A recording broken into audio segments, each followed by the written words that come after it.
Hello everyone, let's solve this question together. Now look at what we are given. We are given what? 3 log what? Log into what? X minus 1 base a equals to what? 1. We are asked to look for the value of x. I have two approaches to this question, but let me show you the interesting one. Very simple, okay? Now, if I can divide both sides by 3, I'm okay to remove this 3 from here. But you know there another amazing thing we can do. I can take this 3 to become the exponent here, but obey the properties of what? Logarithm. So note that this is what? Log into x minus 1 to the power of what? 3. Because this 3 can also go back to become the exponent base what? Base 8 equals to what? 1. Right? Now, I'm having 1 here. And note that this is in logarithm form, not in exponential form.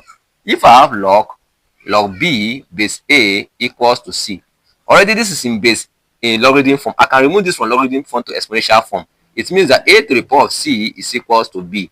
This is what in exponential form, and this is in what? Logarithm what? Form.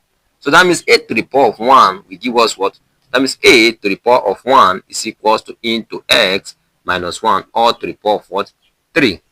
Right? And we all know that a to the power of 1 is still that 8. So it means that 8 is equals to into x minus 1 to the power of what? 3. At this point, we can take cube root of both sides, right? But you know, without taking cube root of both sides, we can put 8 in index form. Let's put 8 in index form. 8 in index form simply means 2 to the power of 3 represent 8 equals to what? Into x minus 1 all to the power of what? 3. Now, the bases are not the same, but the powers are the same. If the bases are not the same and the powers are the same, let's equate the bases and ignore the powers. So we can do without them. So we see that 2 is equals to x minus 1. And this implies, by adding 1 to both sides, 2 plus 1 is equals to x minus 1 plus what? 1.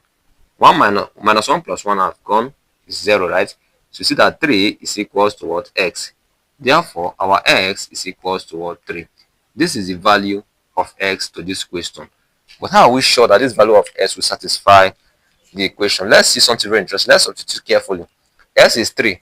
If here is 3, 3 minus 1 is 2, right? Is 2. If here is 2, and we bring up this 3 here, it becomes 2 to the power of 3, which is 8. And log 8 base 8 is 1. So we are 100% correct. If you know you find it very interesting, don't hesitate. Do it to like, comment, and share to loved ones so others will learn.